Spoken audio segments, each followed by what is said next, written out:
Hey there, Mr. Redder here. Welcome back to another episode of Reddit Podcast Stories. Where today, am I the jerk for not sharing my lotto winnings with my girlfriend? Last month during my birthday, I went out and bought myself a lottery ticket. Just one ticket to commemorate my first birthday without my grandma. She passed 2 weeks prior. 2 days ago, I found out that I won. I received the news while hanging out with my partner of 4 years. In my country, jackpot winnings are not taxed. Therefore, if you win 5 mil, you get to keep it all. I have 6 months to claim the money from the board. I'm currently renting an apartment and her house is still on its mortgage. Our cars are both paid off. I'm in no rush to claim the money though, because I think I have 6 months to do so. So last night, she asked me about what I'm going to do with the money. I told her I've been eyeing a new warehouse which cost around 1.3 mil. Showed her how I'm going to convert that warehouse into an industrial loft. She asked about a car, so I said maybe I'll get a new car, but I'll keep the old one because it's my first car. Suddenly, she said that she called the bank earlier and asked how much was left on her house's full settlement, and the banker said that she owes $230K more. I kept quiet. Then she said she'd love a new Corolla Cross Hybrid. I told her I didn't think to count her in on the math of dividing the winnings. In fact, I didn't really plan anything yet. She said even if I give her 1 mil, it won't make a dent on the amount that I'm about to receive. She can't believe that I have no intention of sharing the wealth after 4 years of being together. Plus, it's mere luck. It's not like I worked hard to get that much money. She left my house abruptly after that. She's not angry, just frustrated. She didn't call me a jerk, but I sure feel like one. Am I the jerk? So, this is not really me answering whether you're the jerk or not, just some advice. Speak to a financial advisor and do it alone. You hear a lot of horror stories about lottery winners ruining their lives because they don't do things properly. With as much as you won, you could live off the interest alone. They will advise you the best options going forward, including sharing of your fortune. You can talk to them about your warehouse plan and they'll talk about other things you may want to do, including where to keep your money, etc. In my opinion, this is your money. If you share anything with her, good for her. But if you don't, she has lost nothing. Am I the jerk for yelling at my sister after she called my partner a gold digger? So I, 30 male, come from a well-off family, but my dad always taught me to work hard and to have class. When I was 14, I started working at my dad's company part-time to earn my allowance, and when I turned 16, I became a real part-time employee. My dad decided to retire when I was 29 and handed the business to me. Back in my second year of uni, I met Kim, who was 20 at the time, but 29 now. We were in the same course and ended up in the same group for a group project near the beginning of the year. We had a similar sense of humor and clicked as friends instantly. One day he mentioned he loves to cook, and I told him we should cook together because I love to cook too. And that weekend we went to his place, bought some ingredients and cooked together. Then this became us going shopping for ingredients after classes on Friday. I'd stay at his place the night and we would cook on the weekend, and this became our weekly routine. Back then, I just told others that we were friends. But with hindsight, that is definitely when I started to fall for him. I finally asked him out a few months later and he said yes. We lived in the same house with 2 other friends in our 3rd year and I asked him to move in with me after we graduated.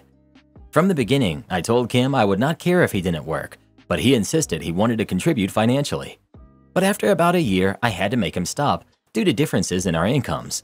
He was working himself half to death and was getting ill trying to contribute enough. I sat him down and told him that whatever money he made didn't matter, that if he wanted to work, I wanted him to be happy. He cut back his hours, then moved to part-time, then decided to quit and work on his own projects, but he insisted I let him take on some of the housework. Now on to the issue. My sister, 32 female, she and her partner, 31 male, both work, and he also makes significantly less than her, and in private to me, she's made it known that she resents being the breadwinner. She sees all her male colleagues spoil and treat their wives and wishes her partner would do the same. He does, but just not to the same level due to the fact that he makes basically half as much as they do. Recently, I was talking to her about what I was going to get Kim for his birthday next month. She kept telling me ideas were too much and that I should get something cheaper since he doesn't contribute. I got a bit annoyed because I've told her about Kim's insecurities of not making enough money. I told her he contributes more than enough. She then called him a glorified gold digger, and I yelled at her, telling her to shut up and to not talk about Kim that way. After calming down, I do feel bad now. I know that she feels bad about her own financial position, but I don't think it's fair that she takes that out on Kim or myself, even if Kim wasn't physically there. So, am I the jerk? Not the jerk. It sounds like your sister is projecting her frustrations and insecurities onto you and Kim. If your relationship with Kim works for you and he, your sister needs to butt out. Am I the jerk for kicking out my nephew since he thought it was his house? Okay, so I'm female, 25, and my nephew is 20. This all happened a few weeks ago, but here's the backstory. Me and my nephew grew up together, and I took care of him for most of my childhood and teen years. Even though we're 5 years apart, I still had to take care of him, and I really never minded. He's family, and I care for him a lot, but growing up, he would steal my stuff and not give it back, or give it back ruined or damaged. Instead of getting in trouble, it was always me getting in trouble since I was the oldest. Since he had a rough childhood, I had to let him do whatever he wanted. I honestly did not like that because I raised him the best I could being a teenager, and I didn't have a choice. I had to clean, I had to cook for him, and it made me upset. But that's in the past.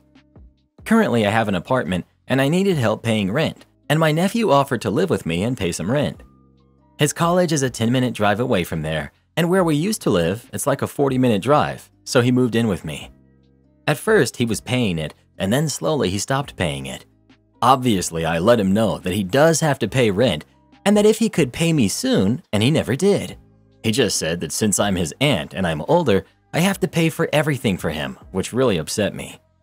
I know that I didn't raise him to be like that. I found out that he was doing certain things that he wasn't supposed to be doing. I also found out he's been stealing money from my room. He doesn't give me money for anything. He just goes to school and stays in my apartment rent-free, and I can't support the both of us. I've told his mom about it and my mom, and all that they told me was that I should support him and give him money since I'm his aunt. I have money, but I can barely afford my own rent, and they want me to give him money just so he can go spend it? No way. I told him that he has to get a job or he can't live with me. Then he threatened to kick me out of my own apartment, so I snapped and I kicked him out. I threw his clothes out and I told him not to come back. Most of my family doesn't want to talk to me right now. They're mad at me, and my cousins are the only ones talking to me. The rest of the family is not. Am I the jerk? Update. I want to say thank you to everyone for being brutally honest with me, and I want to clear a few things up. I'm the youngest of my siblings, and yes, I get it that maybe it wasn't the best idea to let him live with me, but I raised him, and I really just couldn't leave him like that, and since he said he would pay, I thought it would be okay, but obviously it wasn't. But I've cut them out, and I've left his stuff in the lobby, and nobody wants to take him. But I'm done with him. Not the jerk. You're his aunt, not his parents nor his guardian. You're a young adult learning to navigate life yourself, and this is not your burden to bear. Your family is literally teaching your nephew to mooch off of others and to be entitled.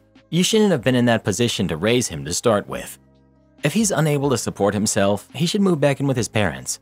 If that isn't an option, he can go check with the extended family that's harassing you and stay with them. He can also look into local assistance programs for housing if no one will take him in. Under no circumstances should you let him back. He's already proven that he won't respect you and that all he wants is a free ride. The audacity of him thinking he can kick you out of your own apartment just blows my mind. Am I the jerk for not wanting to get to know my parents? I, 25 female, was the glass child in my family. Youngest of 5. I'm the only one without severe health or mental issues, so I fell through the cracks. I spent almost all my time alone in my room reading or playing video games. I generally didn't mind this. I want to make it clear here that I don't resent my parents or my siblings. They did not make me my siblings' caretaker. My things were never taken for my siblings' benefit. I was just invisible because I didn't need them the way that the other 4 did. When I was 9 or 10, I made friends with 2 girls who were also in similar situations as mine, and we were, and still are, our own little found family. I went to college with just those 2. I graduated with just those 2. I moved to a new state with just those 2. My family were busy and that was fine. I didn't mind because that's just how life is when you have 4 sick siblings. Fast forward to November of 2023. Mom calls me 3 days before Thanksgiving, which is super unusual because we don't talk. The last time we spoke on the phone was when she was telling me the time and place of a sister's funeral. We text small talk occasionally. Our relationship is incredibly surface level, and honestly, that's an improvement from my high school years when we had no relationship. Mom asks what time to expect me for Thanksgiving. I had no idea they were planning Thanksgiving this year. She never mentioned it before this. I already had plans. Also, if she wanted me to come for Thanksgiving, I would have needed to book a plane ticket months ago. Giving me 3 days notice is not okay with me. She didn't remember that I now live 2 states away, but was upset that I would have her alone on Thanksgiving, which felt very guilt-trippy to me because she has dad. When I refused to come a couple of times, she hung up on me. After about 30 minutes of scrolling back to check our messages and making sure that I hadn't missed something, I hadn't, I sent her a text to let her know I had a skiing trip booked for Christmas this year, but I'd love to catch up with her and dad after the new year. Shortly after, I received a text message from dad telling me that if I didn't come home for Christmas, he would stop paying for my college. I reminded him I graduated 3 years ago, and that if he was still paying for someone's school, he should look into that because he's being scammed. To be honest, I was pretty upset at that point about the guilt trip and the threats, so I just put my phone on mute and ignored it. Mom called a couple more times, but then stopped. She did not text me on Thanksgiving or Christmas and did not respond to me texting her. Now it's February. I haven't spoken to my parents since, and my 2 besties are telling me I'm kind of being a jerk, that they would both be super happy if their parents tried to reach out to them. Am I the jerk because I just don't care that they tried to reach out? Not the jerk. Your father is so out of touch that he forgot you graduated over 3 years ago. Your mother forgot you live 2 states away, and I bet you haven't been there for Thanksgiving or Christmas for years. Am I the jerk for not wanting to parent my husband's adult kids who are my age? Let me start by addressing the age gap. I was in my 30s when I met my husband, and as I don't want kids of my own or to be a parent, I liked that his kids were already grown and that he wouldn't want any more. I pursued him, and we've been together for 8 years now. He has 2 kids from his first marriage that are roughly 35 and 40. Occasionally, they would ask for money here and there, and he always gave it to them. Sometimes it would be paid back, sometimes not. Personally, I believe that the way to help them is by saying no so they can figure out their own finances, and I've told him this on many occasions, but it's not my business to tell him how to parent his kids. Over the past couple of years, things have gotten out of control, particularly with the younger one. They have a baby now, so obviously expenses have risen. Asking for money is monthly and has clearly become the solution to their money problems. Their mom also recently received an inheritance, so now they think that she's a cash cow. She has confided that the younger one owes her over $10,000. I have not totaled what we are owed. The asks are generally between $100 to $500 a month, and I'm sure that it's more than my husband lets on. Tonight, he wanted to have them over for dinner and to see the grandbaby, to talk about their finances and what they're going to do. New jobs? Move to a cheaper part of town? Figure out why they're asking for money every single month and what to do about it. This is too much parenting for me to be involved in, and I let my husband know that. I would make plans to be elsewhere so as to not be in the uncomfortable situation of acting as a parent to people who are practically my own age. He said that it was fine and that he would go by himself to the store. I asked him to wait for me and that I would go with him because there's no money in his account. He just gave them $150 each and we could use my card. Then he got upset and said, "You're not part of this." Which, yeah, I'm not going to parent your adult kids, but I can supply the food for you to make them dinner. I grabbed my coat and was ready to go, and he was still upset and no longer wanted to have them over at all and texted them to cancel and told them he didn't have enough money to make them dinner. Now he's complaining that he thought we were a team and that I can do whatever I wanted to do tonight. I haven't made plans yet because it all happened so fast. He's acting like I ruined his plans with his kids. I love my husband and we have a great relationship. We are a team. I just don't feel like I should be involved with parenting his kids. We're so close in age, it makes me extremely uncomfortable. It's not my place. I did not raise them, so I'm not sure why I should be expected to start doing so now. Am I the jerk? Update. Had the dinner, but decided to hold the talk for when mom can attend, so we are all together on what needs to happen. Talked it out with husband as to everyone's expectations and my involvement.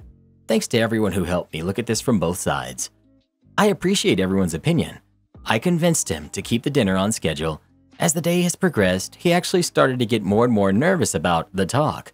So I think those who said he wanted my support are spot on. I've decided to be here, but I'm still unsure of my place in the money conversation. Edit to add that I do not need my husband financially, and I have a good career in which I make plenty of money to support myself. A conversation in which your husband attempts to counsel them about their finances is parenting, at least in this instance.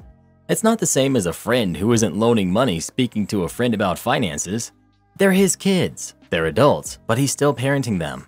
I'm in my 30s, and if I had to have this conversation with my parents, I definitely wouldn't want some person my own age involved in trying to give me that advice. Am I the jerk for giving my niece a gift that was too expensive for her birthday? I'm 34, male. My niece just turned 18, and there was a big family get-together. I have no kids of my own, and I love my nieces, so I wanted to give her something personal. I'm a semi-professional gem cutter. It's mostly a hobby, but I also facet and sell to local jewelers when time allows. I made a red garnet as a gift for her, and then recruited a jeweler and friend I often work with to make it simple but beautiful rose gold pendant and chain for her. The necklace was an instant hit. She absolutely loved it and started to cry and hugged me over and over. Everyone came over to look at it, and I was a little proud of my work. Her younger sisters, who are 15, twins, were especially up in arms over it, and now I've decided to do something similar for them when they turn 18. Yesterday, my sister called me and was angry and said I shouldn't have given her daughter such an expensive gift. She and my niece had an appraisal done for the necklace for insurance. This was completely unnecessary since, 1, insurance does not require a third party and I could have told them the value, and 2, I'd already given them information on how to insure it. Rules can be a bit weird if it's stored in her parents' house. The appraisal was almost spot on, at my country's equivalent of just short of $4,000 US. My friend estimated he could get $4,000 to $5,000 if it was a custom job for a normal customer. I didn't spend anything near that making it. Uncut gems aren't necessarily that expensive. It all depends on size, color, treatment, origin, etc. The rest is just the time and effort put into it. I didn't even pay my friend except for materials, a few lunches, and for letting him use it as a showpiece a few months before I gave it to my niece. My niece had apparently worn it non-stop since I gave it to her, including to a few parties and other events prior to the appraisal. My sister said it was not appropriate to give her something that expensive. I agreed that wearing it to the club wasn't the best idea, but I couldn't really see what the problem was, as my niece is responsible. I called my niece after that, and yes, she'd worn it to a party, but now she would take better care of it and only wear it on special occasions. We talked for a while, and it didn't really sound like the big deal her mother had made it out to be. So I called my sister again today and prodded some more. It came out that when they found out its value, she and my brother-in-law felt that my gift overshadowed theirs and those from the rest of the family. She got other nice gifts as well, including a used car and a racetrack experience. She likes cars. I explained that much of the value comes from the time put into it. She kind of understood, but was still mad at me and firm in her position that I shouldn't have given it to her. I really don't think I did anything wrong, and I'm a bit bummed out here. Am I the jerk? Not sure if I'm allowed to throw in an extra question, but would I be the jerk if I did the same for the twins? The value of the gift was literally created with your hands and effort. That's why it's worth so much. Her parents should be proud that you think so much of them instead of complaining. I'm planning a quilt for my niece's graduation. I hope it will be beautiful and valuable when I'm finished, but the work is what gives it the value. Without my skill and effort, it's just a pile of fabric. They've turned an honor into bitterness with their own selfishness. Not the jerk. Am I the jerk for telling a new friend not to come to brunch unless she can keep it light? I've had an awful week. I won't go into every unnecessary detail, but suffice to say, the collision of various medical, work, and relationship stressors all at once have me on my last nerve. I banged my wrist on a doorknob yesterday and sunk to the floor and cried on the spot for a half an hour because I just couldn't take one more thing. I had brunch planned for today with a pretty new acquaintance. It was actually scheduled weeks ago, so I didn't anticipate what kind of shape I was going to be in today.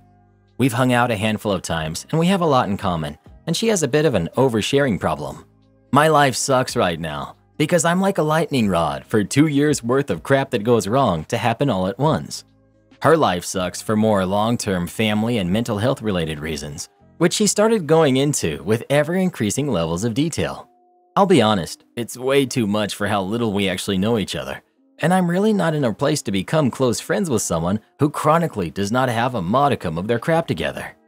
But because of my current lightning rod situation, I've not been able to make a clean break. So I figured I would just get through the day today and then tell her I needed to take a step back when I had a crumb of dopamine to spare for the uncomfortable conversation. At like 6 a.m. this morning, she starts texting me stuff like, "You're literally the only person I can trust," and "I guess I've got a week to find my own place," and "everything falls apart." Like, okay, relatable. But also, what? Girl, I am not your Facebook wall circa 2011, and I'm just thinking ahead to the hour-long hardcore trauma dump session that I'm about to endure. So I text her back and say, hey, I'm really sorry for everything you're going through right now, but I'm really in no position to be anyone's emotional support right now. So if you don't think you can have brunch today without bringing up intense crap, I'd rather just cancel. Response was basically, wow, okay.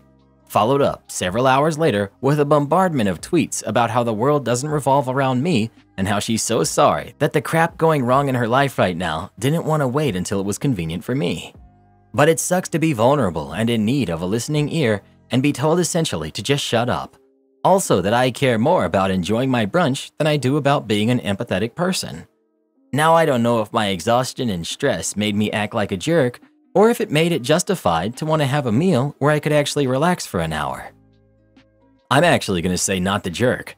I don't buy that people who overshare and dump on near strangers don't have any idea what they're doing. She trapped you in an uncomfortable position by breaking social rules, and you broke social rules right back, to a lesser degree, to get out of it. You might be the jerk in a different situation, but she was already behaving in a way that was not okay. It's not wrong to get out of there and protect yourself. Everyone sucks here. Honestly, I totally get where you're at, and I feel the drama hurricane that follows this person. I also see you are in a raw and rough state. I totally get wanting to guard yourself and wanting to set those boundaries.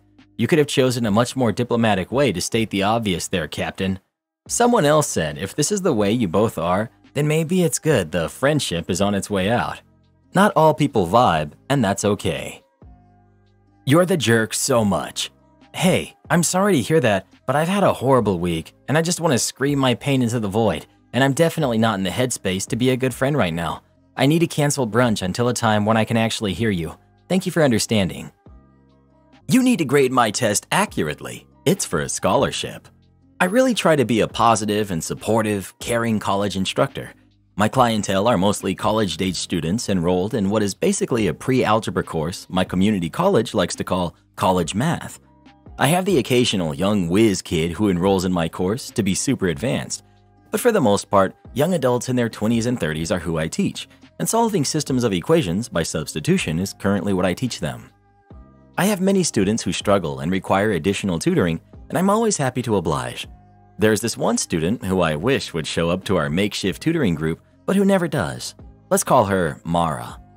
Mara seriously acts like we're back in high school, interrupting my demonstrations. Hey, OP, my dad says this isn't the way to solve it. Mr. OP, why don't you teach at ASU?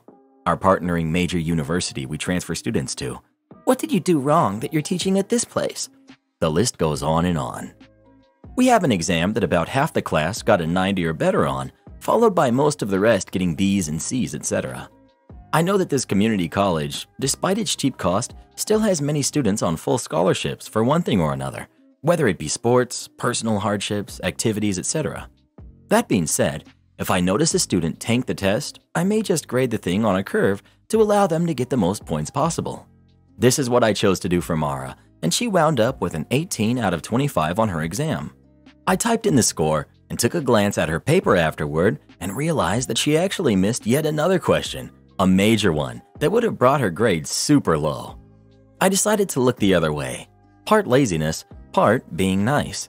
Let's not say how much each part is worth, but they're not equal. So it's time to return the test that I already had graded in the system when Mara starts up with her questions again. They are literally too tiresome to include. I will say her final piece, however. Mr. OP, I noticed that you gave me an 18 out of 25 on my last test. Could I take a look at the test and see what I got wrong? I definitely didn't miss that much. I tried to use inflection to let her know that she should probably just be happy with the 18 by saying, yeah, I think I'd be happy with the 18 there, kiddo. Then she suddenly dropped a petty pebble on top of a snowy hill. She continues, this time standing, walking towards me and pointing her Cruella de Vil finger at me, saying, no, you can't just put whatever you want for my grade. 18 out of 25 is not even possible. I need to keep my GPA high because of all my scholarships. You need to grade my test accurately. Enter pettylicious compliance. I knew good and well that she did not deserve, by any stretch of the imagination, anywhere near the 72 that 18 out of 25 got her. She didn't master 72% of the content. She didn't get 72% of the questions correct. I'll be honest and say that when I grade dozens of exams, I tend to look at the most important questions on each test and ensure these are 100% accurate. I always pepper in some spirally thinking type questions, you know, stuff with rigor, but I don't grade against it. If I ever make an error in grading, it 150% of the time favors the student. I took her papers out of my case, file through the exams, and find her particular one, and look at it quizzically. Then I look back at her while my head is still positioned towards the paper. I'm trying so hard to give her an out, but she wouldn't budge. So I say, you know what? You're right. I did make an error. Oh, crud. More than one. I then, behind my desk where the students couldn't see what I was looking at, graded her paper right then and there. By this time, I had memorized the answers to the exam without even needing to pull out the key, but I did so to show her that I was grading it thoroughly. You know, accurately. She wound up with a 14 out of 25. I handed it back to her right then and there and let her know that I had changed the grade accordingly in her gradebook, that the 14 that she had just got turned her high C to a solid D. She looked through the exam, scouring through it like a madman. I also made sure I took a picture of the test before handing it back so she couldn't pull the, "See, I made it negative, it's right," sort of thing. She's done that in the past. She quickly whipped out her phone to see how much this impacted her grade overall. She was livid without a direction to hurtle it towards. I could see that this act of petty malicious compliance on my part was a little too far. I actually felt bad for Mara. As she looked up at me, I could see her eyes well up a bit. It was that too quiet right before something bad was about to happen. My spidey senses were tingling. Before she started to take her clenched arms, that she looked like she was trying to remove the top of the desk from its connected chair and turn them on me, I offered a solution. Look, Mara, remember, you can do the corrections on the exam for a fourth of the credit, okay? That will get you almost all of the points that you were gifted in the first place. What do you say? She sheepishly agreed, wound up with a 17.5 out of 25, and has yet to give me a hard time since. But I'm pretty sure my semester survey will suffer greatly. Am I the jerk for moving out when my parents asked me to pay rent? I, 23, am the oldest of 5 siblings, and I'm a full-time student. I also have a part-time job in my field, but when I complete my after degree, my employer will take me on full-time. I make enough from part-time to pay for school and put money aside. My siblings range from 20 to 10. Both of our parents work full-time. I've taken on a lot of the responsibilities for keeping everything running around the house. I do the grocery shopping, the laundry, as well as making supper and doing meal prep so that everyone has lunches ready to take every day. I also get all of my siblings to do their part with regards to household chores. For example, my youngest brother is responsible for feeding and walking the dogs, so I make sure that there is dog food in the storage and bags on the leash. My dad works very long hours, and my mom works 9 to 5 at a hard job. Over Christmas, I had a chance to buy a PS5 for myself, so I did. The rest of my family is still using a shared PS4. I keep mine in my room, and I do not share it. My parents started fielding complaints from my oldest brother about how I made so much money and I don't share the things I buy for myself. Totally true. So they had a talk with me where they brought this up. I pointed out how much of the household work I did, and they said it wasn't fair that I was earning so much money without contributing. They told me how much they expected from me. I went to my room and I did the math. If I gave them what they wanted, I would have about $800 a month left over. If I dropped a couple of classes next semester, I could go to almost full-time hours with my employer, and it would only be one more year until I graduated with my second degree. But I could afford my own place, and I would have way more free time and disposable income. I packed up and moved out. Everything I owned fit in my car. I stayed at an Airbnb for 2 weeks until I could get everything sorted with an apartment, school, and work. It was great. I'm not going to lie, I may have gone a little overboard on Tinder. I couldn't have anyone over when I lived with my parents. I just moved into my own apartment. I'm staying part-time until I finish the semester. I'll work full-time over the summer and go to a lighter class load and higher work hours in the fall. My oldest brother has been tasked by my parents to do everything I used to do. His chores have been split up with the other 3. They're all upset with me for moving out. My parents are upset that I left them in the lurch. My siblings are mad that they all have more chores. My oldest brother is especially salty because he has no free time to see his girlfriend and she isn't allowed in the house when my parents aren't home. I'm enjoying my free time. I bought myself a plant from IKEA. I feel bad for doing them all over, but it didn't make sense for me to do all of that work and pay rent on top. Edit. All the chores were split fairly. I wasn't doing any more than anyone else. I thought it was fair until I was asked to put in money as well. Not the jerk. If you left them in the lurch, that should be a flashing sign of how much you were contributing. I was ready to call you the jerk, but you're carrying the entire mental load of the household. You shouldn't be expected to share the money you earn. Do this next. Tap here on your screen to come see our new podcast playlist, where you'll find thousands of hours of the best stories you've ever heard. Or tap the one on the right. That episode is specifically just for you, based on other videos you've enjoyed the most.